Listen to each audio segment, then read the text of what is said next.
दो तरीके का नॉलेज होता है। एक होता है सैद्धांतिक और दूसरा होता है प्रैक्टिकल, व्यवहारिक। सैद्धांतिक आपको सारी चीजें पता है, सिद्धांत के तौर पे ऐसे ऐसे होना चाहिए, पर जब उसे करते हैं तो उसका वास्तविक स्वरूप पता चलता है कि कितनी जटिलता है। तो किसी भी काम को जब हम करते हैं तब उसकी जटिलता सही रूप में पता चलते है ना। ऐसे तो आसान लगेगा वो काम, लेकिन मान लीजिए बहुत छोटा सा काम ही कर रहा हूँ, कहीं पे ट्रैवल करने ही जाना है, अभी घूमने ही जाना है आपको, आपको लगेगा बहुत आसान है, पर जब आप उसे करेंगे पता चला आप जो टाइमिंग है उसको मैच करना, है ना, किसी न किसी माध्यम से जाओगे ना आप। हाँ, बोलने में बड़ा आसान लग रहा है कि सुबह उठ जाना चाहिए सभी को, बहुत आसान, आपको भी अच्छा लगता होगा, हाँ उठना चाहिए। पर सुबह सुबह उठना अपने आप में जटिल लग रहा है कि नहीं लग रहा है? तो आसान काम करना भी चाहिए, आपको पता भी है कि प्राइमरी है, ये सबसे ऊपर यही है, पर सुबह उठने में सबकी हालत खराब हो जाती है। रात में ये लगता है उठ जाऊंगा मैं, पर सुबह एक रेजिस्टेंस क्रिएट हो गया आपके साथ। तो कई बार किसी भी चीज को करने से उसकी वास्तविकता पता चलती है कि वास्तविक रूप में कैसा है।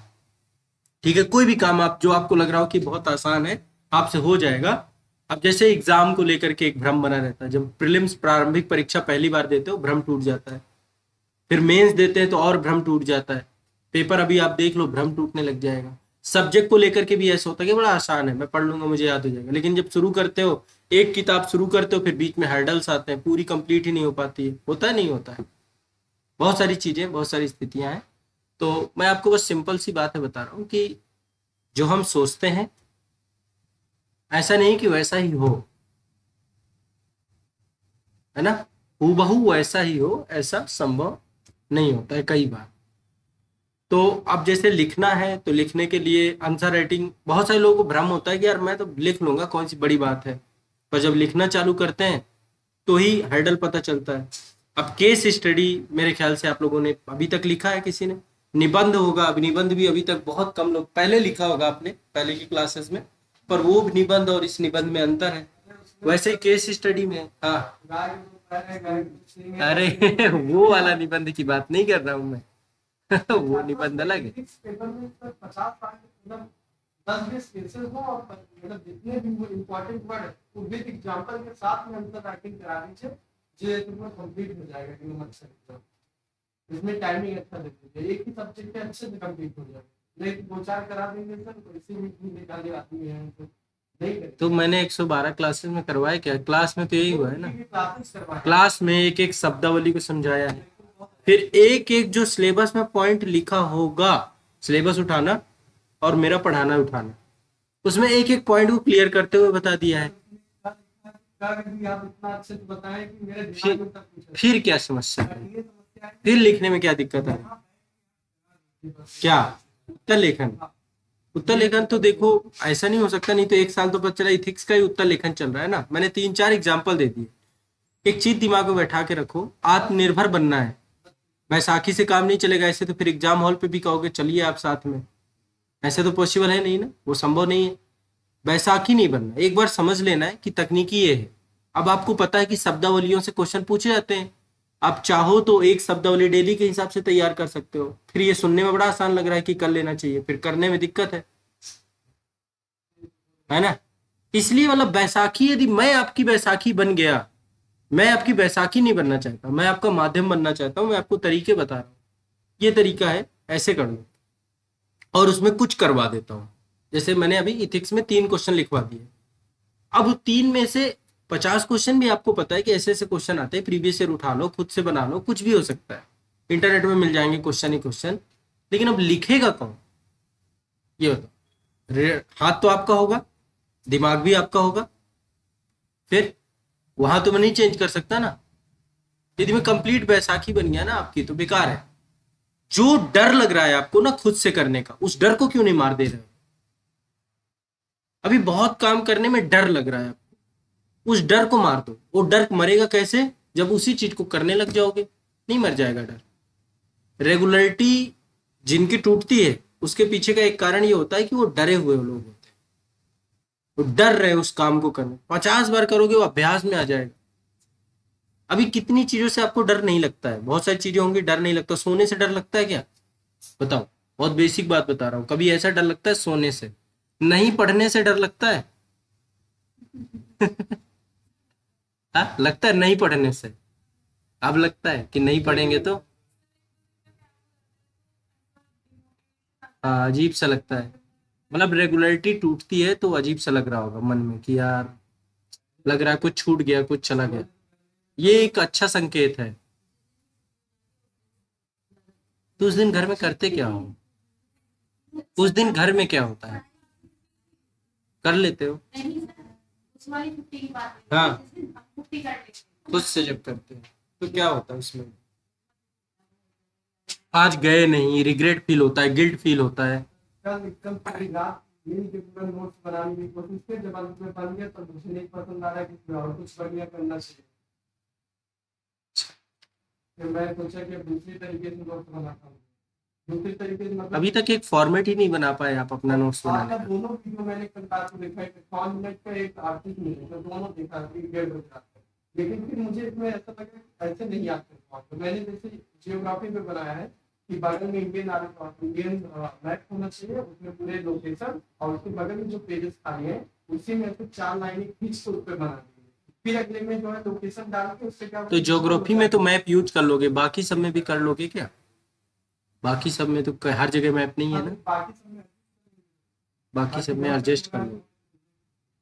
ठीक है, तो देख लो पहले खुद से कैसे आपको याद हो रहा है, करना याद है आपको ही को है। तो पहले ये बना लिया, अब दूसरा जो विकल्प इसका दिख रहा हो वो करके देख लो। तो स्टोरी के लिए बुक है तो जहां से बनाया है वो नहीं है ना बेटर। एग्जाम के टाइम पे कैसे बेटर होगी वो, जब 2 दिन बचे होंगे पेपर को, 4 दिन बचे होंगे, अभी बीपीएससी का एग्जाम 10 दिन बाद है। कैसे बेटर हो सकता है उन बच्चों के लिए जिनके पास मोटी मोटी किताबें ही है?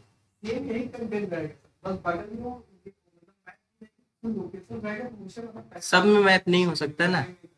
हर हर सब्जेक्ट में मैप नहीं हो सकता है, और हर चीज मैप में नहीं हो सकती है। मैप में देखना चाहिए, मैप से पढ़ना चाहिए, लेकिन हर चीज मैप से नहीं। साइंस एंड टेक है तो साइंस एंड टेक में मानचित्र न चल के कुछ और चलेगा, है ना। इकोनॉमी है तो इकोनॉमी में मैप नहीं चलेगा, कितना रटोगे, कितने सब्जेक्ट है। हिस्ट्री है, हिस्ट्री में भी मैप है कुछ जगहों पे, सब जगह पे नहीं है। फिर मैप में हर चीज नहीं दिखा। ज्योग्राफी एक अलग सब्जेक्ट है जो मैप के थ्रू हो सकता है। कर लो, मैं नहीं कह रहा हूँ जैसे आपको पसंद है, बट आप सोच रहे हो कि किताब सही तरीके चीज है तो किताब से भला नहीं होगा। एग्जाम वाले दिन आप बिल्कुल ऐसे हो जाएगा, आप प्लाटून बन जाओगे, दिमाग में डिस्टर्ब चल जाओगे। कितनी बार बनाओगे, कितने दोबारा आएंगे? पंचवर्षीय योजना है ये, 5 साल में एग्जाम देना है, 10 साल में देना है, ऐसा तो है नहीं। पहले एक फॉर्मेट कंफर्म कर लो। एक फॉर्मेट मैंने बताया है, यदि आपको लगता है कि ये फॉर्मेट आपका बेटर है तो आप उस फॉर्मेट से करो, पर बनाना शॉर्ट नोट्स ही है, क्विक नोट्स ही है, जिससे रिवीजन होता है। ठीक है ना। जैसे मान लीजिए मैं लास्ट एक एग्जांपल लेता हूँ, इससे सारा कुछ क्लियर हो जाएगा। एग्जाम वाले टाइम पीरियड पे लगता क्या है, मान लीजिए किसी एक बाग में खड़े हो आप, उस बाग में फल ही फल है, आम ही आम है, आम ही आम है ना। और आपको ये लग रहा है कि मैं सारे ले जाऊं, और आप इसे भी उठा रहे हो, उसे भी उठा रहे हो, इसे भी उठा रहे हो, उसे भी उठा रहे हो, घर कितने ले जाओगे? एग्जाम वाले दिन क्या होता है, चारों तरफ सिलेबस, सब्जेक्ट ही सब्जेक्ट पड़े हुए हैं। अब सोचो जीएस पेपर 1 मतलब 3 सब्जेक्ट, हर सब्जेक्ट के भी पार्टीशन अलग अलग है, समझ रहे हो, 5-6 किताबें, है ना।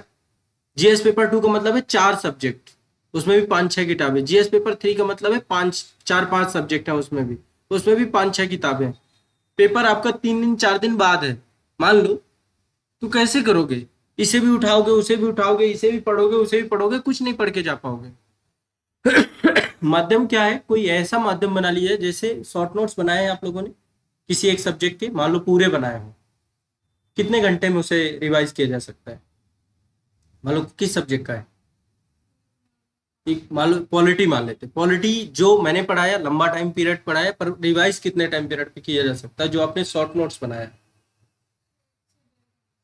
1 से 1.5 घंटा ये बोल रही है, मैं एक दिन देता हूँ पूरा एक पॉलिटी के सब्जेक्ट को। यदि आपने शॉर्ट नोट्स बना के, जैसे मैंने बताया है, आप एक दिन का मतलब मैं 12 घंटे दे रहा हूँ, 24 घंटे नहीं दे रहा हूँ, 12 घंटे में भी रिवाइज कर पा रहे हो, फिर क्या टेंशन है? फिर क्या टेंशन है? ये सही कह रही है, 2 घंटे 3 घंटे में भी रिवीजन आ जाएगा एक दिन। एक दिन रिवीजन ऐसा भी आ जाएगा कि 1 घंटे में भी हो गया, क्योंकि रिवीजन का मतलब है नहीं हर चीज को फिर जीरो से पढ़ो। रिवीजन का मतलब है जो याद हो चुका है उसे नहीं पढ़ो, वो बहुत फास्ट निकलता है, और जो नहीं याद है उस पर थोड़ा सा फोकस करो। रिवीजन का मतलब हर चीज को शुरू से पढ़ना नहीं होता है, समझ। इसीलिए शॉर्ट नोट सिनॉप्सिस की बात कर रहा हूँ, जो भूल जाओ उसे कर लो, इसीलिए कह रहा हूँ। और रिवीजन से ही सारा खेल रिवीजन का है, और किसी चीज का नहीं है।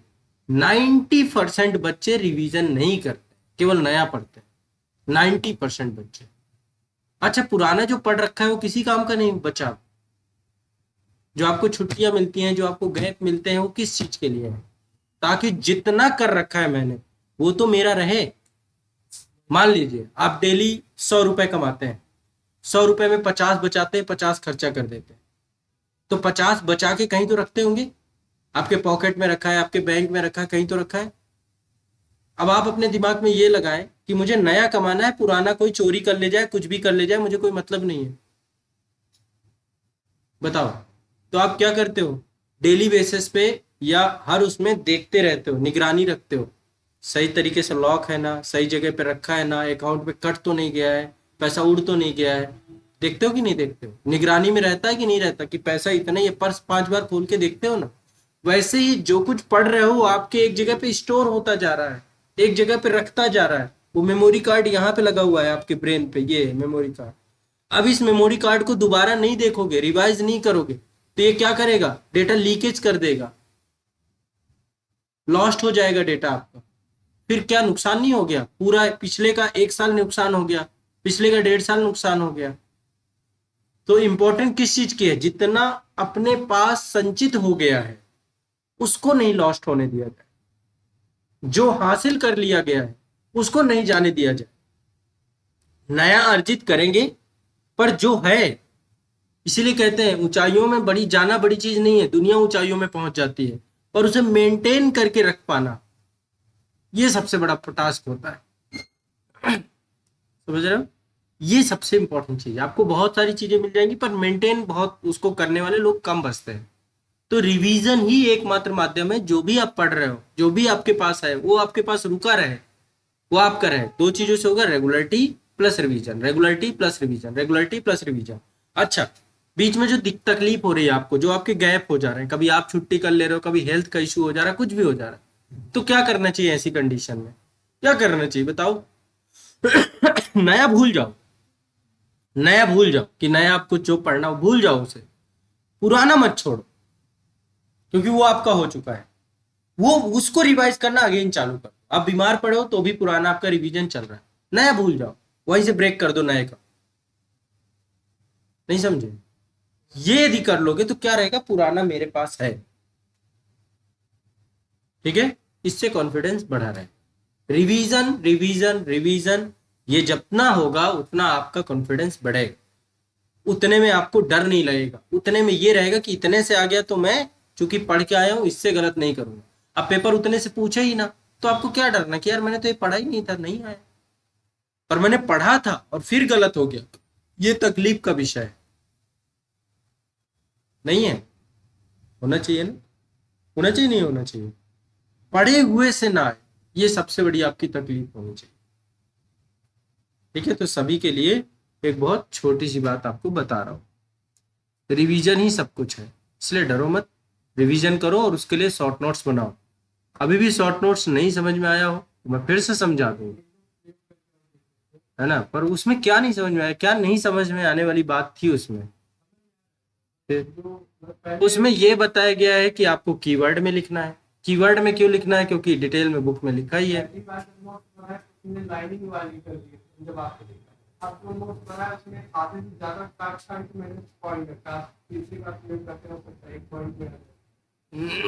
एक पॉइंट का मतलब है, मतलब मान लो एक सेंटेंस में 3-4 पॉइंट भी हो सकते हैं आपके, लेकिन कीवर्ड ही रखना है पूरा। ये नहीं कि पूरा पैराग्राफ ही छाप रहे हो, किताब ही उतार रहे हो तो क्या फायदा? फिर आपको पता है कि यार मैंने ये नोट्स इस किताब से बनाए, वो किताब तो बेच तो दोगे नहीं, है ना, कि इसके बाद सेल में लगा के निकाल दिए उसको। किताब भी आपके पास रहेगी, कल के दिन नहीं समझ में आ रहा तो उस किताब में वापस चले जाओ, समझ लो क्या लिखा था।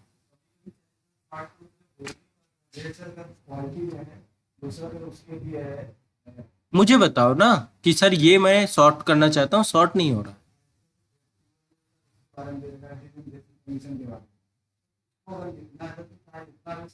अपने मन से बनाओ ना कुछ। परिसीमन आयोग के बारे में लिखना है एक लाइन में। हाँ,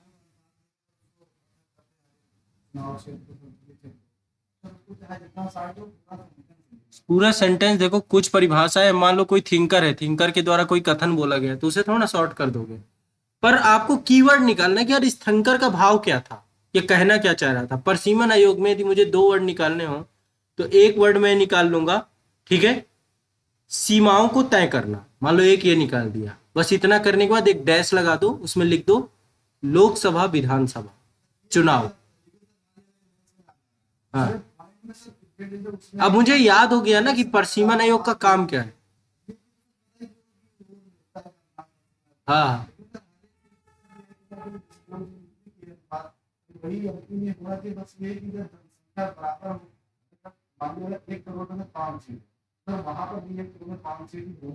हम्म,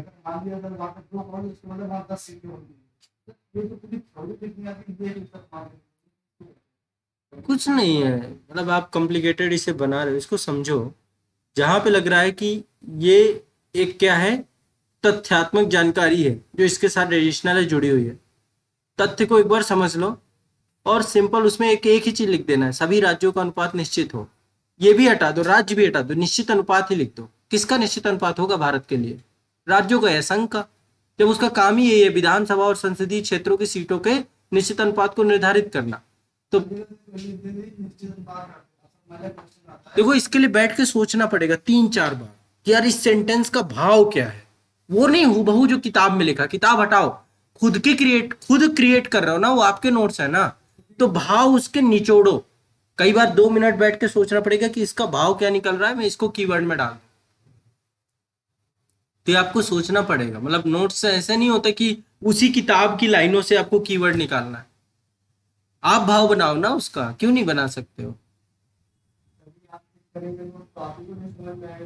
मुझे नहीं आपके नोट्स समझ में आएंगे, आपके नोट्स किसी को नहीं समझ में आएंगे। क्यों समझना चाहते हैं, किसी को समझाना चाहते हैं?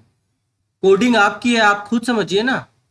इसीलिए शॉर्ट नोट्स किसी के दूसरे को काम आने ही नहीं चाहिए, आएंगे भी नहीं। आप किसी के इनके शॉर्ट नोट्स लेके पढ़ लीजिए वाला, आधी बातें नहीं समझ में आएंगी, क्योंकि ये इनका शॉर्ट नोट्स है ना भाई। आपका आपका है, आपको आपका समझ में आना चाहिए, आपकी कोडिंग है ना। आप मुझे क्यों समझाना चाहते हो उसको? नहीं नहीं, मैं कोई चेक नहीं करूंगा, मुझे ये पता है कि आपने अपनी कोडिंग कर ली। नहीं, इस तरीके से मत करो, आपको अपना बनाना है। हाँ, अपना बनाना है, अपनी भावनाओं में बनाना है। आपको एग्जाम हॉल पे लिखना है ना, मुझे तो लिखना नहीं है। मेरे शॉर्ट नोट्स मेरे पास है, आप अपने शॉर्ट नोट्स पे काम करो। इसलिए कह रहा हूँ, नहीं तो मैं अपने नहीं दे देता आपको। पर मेरे वाले से 90% नहीं समझ में आएगा।